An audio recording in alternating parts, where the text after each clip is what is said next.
ഇന്ന് പത്രവാർത്തകൾ പറയാൻ എനിക്കിപ്പം ഉള്ളത് മിസ്റ്റർ ലിജോ വർഗീസ് ആണ്. Lijo Varghese, good morning. Good morning Sethu. വാർത്തകൾ ഒരുപാടുണ്ട്. പാർലമെന്റുമായി ബന്ധപ്പെട്ട വാർത്തകൾ, സ്വർണ്ണക്കൊള്ളയുമായി ബന്ധപ്പെട്ട വാർത്തകൾ, അതിൽ ഹൈക്കോടതിയുടെ പുതിയ നിരീക്ഷണങ്ങൾ, അങ്ങനെ പലതരത്തിലുള്ള വാർത്തകളാണുള്ളത്. നമുക്ക് മാതൃഭൂമി പത്രത്തിൽ എന്താണിന്ന് ഒന്നാമത്തെ വാർത്ത, അതാണ് എനിക്ക് കണ്ടതിൽ ഏറ്റവും പ്രധാനപ്പെട്ട വാർത്തയായി തോന്നിയത്. അതിങ്ങനെയാണ്: മിണ്ടരുത് എന്നുള്ളതാണ് മാതൃഭൂമി പത്രത്തിൽ ഇന്ന് ഒന്നാമത്തെ പേജിലെ പ്രധാനപ്പെട്ട ഹെഡ്ലൈൻ എന്നുള്ളതാണ്. പ്രധാനമന്ത്രിയുടെ ഫണ്ടിനെ പറ്റി മിണ്ടരുത്. 3 കേന്ദ്ര ഫണ്ടുകളെ കുറിച്ച് പാർലമെന്റിൽ ചോദ്യത്തിന് വിലക്ക്. കേന്ദ്ര നീക്കം, ഫണ്ടിൽ പരിശോധന ഒഴിവാക്കാനെന്ന് കോൺഗ്രസ്. നിർദ്ദേശം നൽകിയത് പ്രധാനമന്ത്രിയുടെ ഓഫീസ്. 3 ഫണ്ടുകളാണ്. അതൊന്ന് PM കെയേഴ്സ് ഫണ്ടാണ്. COVID-19 പൊട്ടിപ്പുറപ്പെട്ടതിനെ തുടർന്ന് 2020 മാർച്ച് 27-നാണ് PM കെയേഴ്സ് എന്ന ഫണ്ട് രൂപീകരിച്ചത്. പ്രധാനമന്ത്രി ദേശീയ ദുരിതാശ്വാസ ഫണ്ട്. പ്രധാനമന്ത്രിയുടെ ദേശീയ ദുരിതാശ്വാസ ഫണ്ട് 1948-ൽ രൂപീകരിച്ചതാണ്. അതായത് ഇന്ത്യക്ക് സ്വാതന്ത്ര്യം കിട്ടിയ സമയത്ത് തന്നെ ഉണ്ടായ, അല്ലെങ്കിൽ ആ സമയത്ത് രൂപീകരിച്ച ഫണ്ടാണ്. പ്രകൃതി ദുരന്തങ്ങളിൽ മരിക്കുന്നവരുടെ കുടുംബാംഗങ്ങൾക്ക് സഹായം നൽകുന്നതിനാണ്.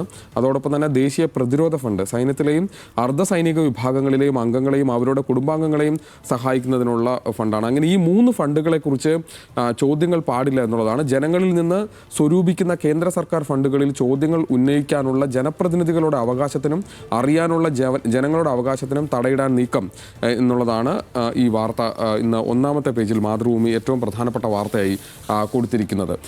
ലോക്സഭയുമായി ബന്ധപ്പെട്ട വിഷയം തന്നെയാണ് ഇന്ന് മനോരമ പത്രത്തിലും ഒന്നാമത്തെ പേജിലുള്ളത്. ലോക്സഭ ഓം ബിർളയെ പുറത്താക്കാൻ പ്രമേയത്തിന് നീക്കം. പ്രതിപക്ഷം, സ്പീക്കർ എന്നിങ്ങനെ രണ്ടായി വെച്ചുകൊണ്ടാണ് മനോരമ ഇന്ന് ഒന്നാം പേജിൽ വാർത്ത കൊടുത്തിരിക്കുന്നത്. നോട്ടീസിൽ 102 പ്രതിപക്ഷ എംപിമാർ ഒപ്പിട്ടെന്ന് വിവരം. രാഹുലിനെ പ്രസംഗിക്കാൻ അനുവദിക്കാത്തത് ഉൾപ്പെടെ ചൂണ്ടിക്കാട്ടി പ്രതിപക്ഷം എന്നുള്ളതാണ് ആ വാർത്ത. അത് ഒന്നാം പേജിൽ അങ്ങനെ ആ വാർത്ത കൂടി ഇന്ന് നൽകിയിരിക്കുന്നു മനോരമ. വീക്ഷണ പത്രത്തിൽ അതിൻ്റെ ഒരു പൊളിറ്റിക്കൽ വേർഷനാണുള്ളത്. നാവറുക്കാൻ BJP എന്നുള്ളതാണ്. നരവനെ ഉദ്ധരിച്ച് വീണ്ടും രാഹുൽ. നിശബ്ദനാക്കാൻ BJP ശ്രമം. പ്രതിപക്ഷ നേതാവിൻ്റെ അവകാശം ഹനിക്കരുതെന്ന് ശശി തരൂർ. ലോക്സഭ പ്രക്ഷുബ്ധം എന്ന അടക്കമുള്ള വാർത്തകൾ വെച്ചുകൊണ്ടാണ് വീക്ഷണം പത്രം ഇന്ന് ആ വാർത്ത റിപ്പോർട്ട് ചെയ്തത്. വളരെ കൗതുകകരമായ കാര്യം, മനോരമ പത്രത്തിലെ ഒന്നാം പേജിലും അതോടൊപ്പം തന്നെ മാതൃഭൂമി പത്രത്തിലെ ഒന്നാം പേജിലും പ്രധാനപ്പെട്ട വാർത്തയാകുന്നില്ല ഇന്ന് സ്വർണ്ണക്കൊള്ളയുമായി ബന്ധപ്പെട്ട വാർത്ത എന്നുള്ളതും കൗതുകകരമാണ്. അത് കേരള കൗമുദിയിൽ ഇന്നത്തെ ഒന്നാമത്തെ പ്രധാനപ്പെട്ട വാർത്ത കട്ടതെല്ലാം പൊക്കും എന്നുള്ളതാണ്. സ്വർണ്ണപ്പാളിക്കൊപ്പം കൊടിമരവും കേസിൽ എന്നുള്ളതാണ് വാർത്ത. കൊടിമരത്തിനായി സ്വർണവും പണവും അമിതമായി വാങ്ങി. കൊടിമരത്തിൽ പ്രാഥമിക അന്വേഷണം നടത്താൻ ഹൈക്കോടതി നിർദ്ദേശം നൽകി. അത്യാധുനിക ലാബിൽ പരിശോധിക്കാൻ അനുമതി എന്നുള്ളതാണ്. ഇടതിനും വലതിനും അടി എന്നതുകൂടി വെച്ചുകൊണ്ടാണ് കേരള കൗമുദി ആ വാർത്ത ഇന്ന് ഒന്നാം പേജിൽ ഏറ്റവും പ്രധാനപ്പെട്ട വാർത്തയായി റിപ്പോർട്ട് ചെയ്തിരിക്കുന്നത്. ദേശാഭിമാനിയും ആ വാർത്ത ഇന്ന് റിപ്പോർട്ട് ചെയ്തിട്ടുണ്ട്. വിശ്വാസികൾ നൽകിയ സ്വർണം എവിടെയെന്ന് ഹൈക്കോടതി. കൊടിമരക്കൊള്ളയിൽ വിജിലൻസ് അന്വേഷണം എന്നുള്ള വാർത്തയാണ് ദേശാഭിമാനി ഇന്ന് ഒന്നാമത്തെ വാർത്തയായി റിപ്പോർട്ട് ചെയ്തിരിക്കുന്നത്. നമുക്ക് അതും കാണാൻ കഴിയും. സിറാജിലേക്ക് വരുമ്പോൾ അത് ശബരിമല സ്വർണ്ണക്കൊള്ള വീണ്ടും ശാസ്ത്രീയ പരിശോധന എന്നുള്ളതാണ്. BRSലേക്ക് സാമ്പിൾ അയക്കും എന്നുള്ളത് അടക്കം വെച്ചുകൊണ്ട് ആണ് ആ വാർത്ത കൊടുത്തിരിക്കുന്നത്. സ്വർണ്ണക്കൊള്ളയുമായി ബന്ധപ്പെട്ട് കൂടുതൽ ശാസ്ത്രീയ പരിശോധനകൾക്ക് ഹൈക്കോടതി നിർദ്ദേശം നൽകി എന്നുള്ള വാർത്തയാണ് സിറാജ് ഇന്ന് ഒന്നാമത്തെ പേജിൽ റിപ്പോർട്ട് ചെയ്തിരിക്കുന്നത്. ഇത്രയും പ്രധാനപ്പെട്ട ഒരു വാർത്ത കേരളത്തിലെ ഏറ്റവും പ്രധാനപ്പെട്ട 2 പത്രങ്ങളിൽ ആദ്യ പേജുകളിൽ ഇടം പിടിച്ചില്ല എന്നുള്ളത് കൗതുകകരമാണ് എന്നുകൂടി ഈ സമയത്ത് നമ്മൾ അങ്ങനെ കൗതുകത്തോടു കൂടി ഓർക്കുകയാണ്.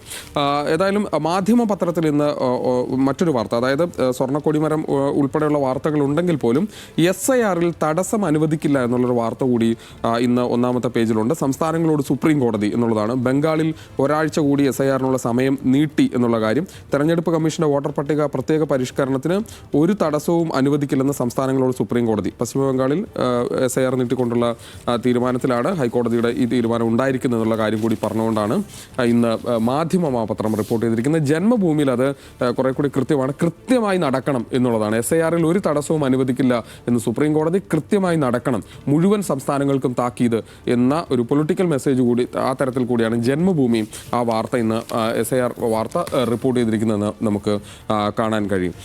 മാതൃഭൂമിയിൽ ഒരു കൗതുകമുള്ള ഒരു വാർത്ത കൂടിയുണ്ട്. അതിങ്ങനെയാണ്: പാവങ്ങൾ ഇല്ലാത്ത നിഘണ്ടു എന്നുള്ളതാണ്. അതിദരിദ്രരില്ലാത്ത കേരളത്തിന് ശേഷം പാവങ്ങളില്ലാത്ത നിഘണ്ടു. തുടർ ഭരണം വന്നാൽ പാവപ്പെട്ടവരെന്ന പദം മലയാള നിഘണ്ടുവിൽ ഇല്ലാതാക്കും എന്നുള്ളതാണ്. പാവങ്ങൾ, പാവപ്പെട്ടവർ എന്നീ പദങ്ങൾ മലയാള നിഘണ്ടുവിൽ നിന്ന് ഇല്ലാതാക്കും. ആളുകളുടെ സംസാര ഭാഷയിൽ നിന്ന് തന്നെ ഈ പദങ്ങൾ ഇല്ലാതാക്കലാണ് ഇടതുമുന്നണിയുടെ ലക്ഷ്യം.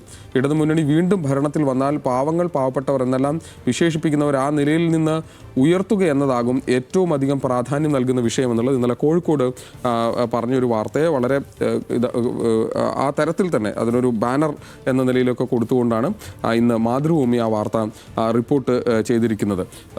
മനോരമ പത്രത്തിലേക്ക് വന്നാൽ പേജ് 9 ഒരു വാർത്തയുണ്ട്. അത് ഇങ്ങനെയാണ്: ഡിലീറ്റ് ആയോ ഡീലിറ്റ് എന്നുള്ളതാണ്. പ്രഖ്യാപിച്ചിട്ട് 4.5 വർഷം. നടി ശോഭനയടക്കം 3 പേർക്ക് നൽകിയില്ല എന്നുള്ളതാണ്. നടി ശോഭനയടക്കം 3 പേർക്ക് 2021 പ്രഖ്യാപിച്ച ഡീലിറ്റ് ബിരുദം സർക്കാർ ശ്രീ ശങ്കരാചാര്യ സംസ്കൃത സർവകലാശാല മറന്നു. ശോഭന സംസ്കൃത പണ്ഡിതനും മുൻ വൈസ് ചാൻസലറുമായിരുന്ന ഡോക്ടർ NP ഉണ്ണി, ശാസ്ത്രീയ സംഗീതജ്ഞൻ TM കൃഷ്ണ എന്നിവരെ ഡീലിറ്റ് നൽകി ആദരിക്കാൻ 2021 തീരുമാനിച്ചിരുന്നു. പക്ഷേ ഇതുവരെ നടപ്പിലായില്ല. അതുകൊണ്ട് തന്നെ അത് ഡിലീറ്റ് ആയോ എന്നുള്ള ഒരു കൗതുകം ചേർത്തുകൊണ്ട് ആ വാർത്ത കൂടി മനോരമ പത്രം ഇന്ന് റിപ്പോർട്ട് ചെയ്തിട്ടുണ്ട്.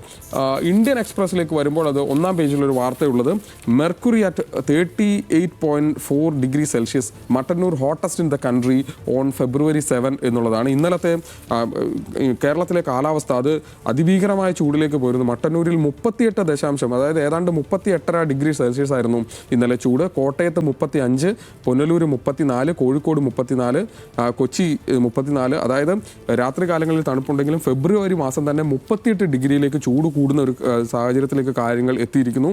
ഇന്ത്യയിലെ തന്നെ ഏറ്റവും കൂടുതൽ ചൂടുള്ള സ്ഥലമായി ഇന്നലെ മട്ടന്നൂർ മാറി എന്നുള്ള വാർത്ത എക്സ്പ്രസിൽ 1-ാമത്തെ പേജിൽ ഇന്ന് ഒരു വാർത്തയായി കാണാം. മാതൃഭൂമിയിൽ 7-ാം പേജിൽ ഒരു വാർത്ത കൂടി ഉണ്ട്. അത് തുടർ ഭരണത്തിൽ സാംസ്കാരിക പോര് എന്നുള്ളതാണ്. കഴിഞ്ഞ ദിവസങ്ങളിലായി സാഹിത്യ അക്കാദമി അധ്യക്ഷനായിട്ടുള്ള സച്ചിദാനന്ദൻ ഇപ്പോഴത്തെ സർക്കാരിനെ, അതല്ലെങ്കിൽ തുടർഭരണം ഉണ്ടാകുന്നത് വലിയ തരത്തിലുള്ള ബംഗാൾ പോലെ കേരളത്തെയും മാറ്റും, പാർട്ടിക്ക് വലിയ തരത്തിലുള്ള പ്രതിസന്ധി ഉണ്ടാകും എന്ന കാര്യത്തെ തുടർഭരണത്തിൽ സാംസ്കാരിക പോര് എന്നുള്ള വാർത്തയുണ്ട്. അതിനെ സാഹിത്യ അക്കാദമി ഉപാധ്യക്ഷനായിട്ടുള്ള അശോകൻ ചെരുവിൽ വിമർശിക്കുന്നവർ ഇടതുപക്ഷത്തിന് അന്യരല്ല എന്ന് തുടങ്ങി അദ്ദേഹത്തിൻ്റെ പരാമർശം കൂടി വെച്ചുകൊണ്ടാണ് ആ വാർത്തയെ ഇന്ന് മാതൃഭൂമി പത്രം 7-ാം പേജിൽ റിപ്പോർട്ട് ചെയ്തിരിക്കുന്നത്. എഡിറ്റോറിയൽ കൂടി വായിച്ച് നമുക്ക് അവസാനിപ്പിക്കാം. 2 എഡിറ്റോറിയലുകളാണുള്ളത്. അതിൽ മാധ്യമ പത്രത്തിൻ്റെ എഡിറ്റോറിയൽ എന്ന് മാധ്യമപത്രത്തിൻ്റെ എഡിറ്റോറിയലാണ് ഒന്ന്. അതിലിങ്ങനെയാണ് പറയുന്നത്: കണ്ണീരിൽ ആഴ്ത്തുന്ന കരാർ വ്യവസ്ഥ എന്നുള്ളതാണ്. ഇന്ത്യ-US കരാറിൽ ഇപ്പോൾ ഉണ്ടായിരിക്കുന്ന പ്രതിസന്ധിയെ ചൂണ്ടിക്കാണിച്ചുകൊണ്ടാണ് എഡിറ്റോറിയൽ എഴുതിയിരിക്കുന്നത്.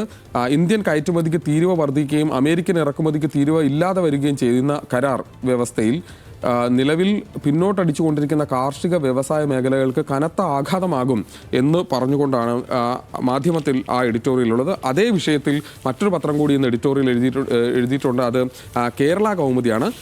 അതായത് സ്വാഭാവികമായും പത്രങ്ങളിൽ അവരുടെ നിലപാട് എന്താണ് എന്ന് കൃത്യമായി പറയുന്ന കാര്യമാണ്. ഒരേ വിഷയത്തിൽ 2 നിലപാട് ഉണ്ടാവും പത്രങ്ങളെ സംബന്ധിച്ച്. അങ്ങനെ കേരള കൗമുദിയുടെ ഈ വിഷയത്തിലുള്ള നിലപാട് വ്യാപാര കരാറിനെ പരിഹസിക്കുമ്പോൾ എന്നുള്ളതാണ്. വിട്ടുവീഴ്ചകളില്ലാതെ 2 രാജ്യങ്ങൾ തമ്മിലുള്ള കരാർ സാധ്യമല്ല. ഈ രാജ്യങ്ങളുടെ സമാന്തര താല്പര്യങ്ങൾക്കിടയിൽ രമ്യതകൾ കണ്ടെത്തുന്നിടത്താണ് കരാറിൻ്റെ വിജയം. ആ നിലയ്ക്ക് ഇന്ത്യ-US വ്യാപാര കരാർ വലിയ വിജയമാണ് എന്ന് പറഞ്ഞുകൊണ്ടാണ് കേരള കൗമുദി ഇന്ന് അവരുടെ എഡിറ്റോറിയൽ എഴുതിയിരിക്കുന്നത്. അങ്ങനെ 2 പത്രങ്ങൾ ഒരേ വിഷയത്തിൽ വ്യത്യസ്തമായ നിലപാടുകൾ ഈ വിഷയത്തിൽ എടുത്തിരിക്കുന്നത് നമുക്കിന്ന് ഈ പത്രങ്ങളുടെ എഡിറ്റോറിയലിൽ നിന്ന് മനസ്സിലാക്കാൻ കഴിയും. ഇനിയും ധാരാളം വാർത്തകളുണ്ട്. പക്ഷേ നമുക്ക് ന്യൂസ് മലയാളത്തിലും ഒരുപാട് വാർത്തകളുമായി സേതുലക്ഷ്മി നമുക്കൊപ്പം വീണ്ടും ചേരും.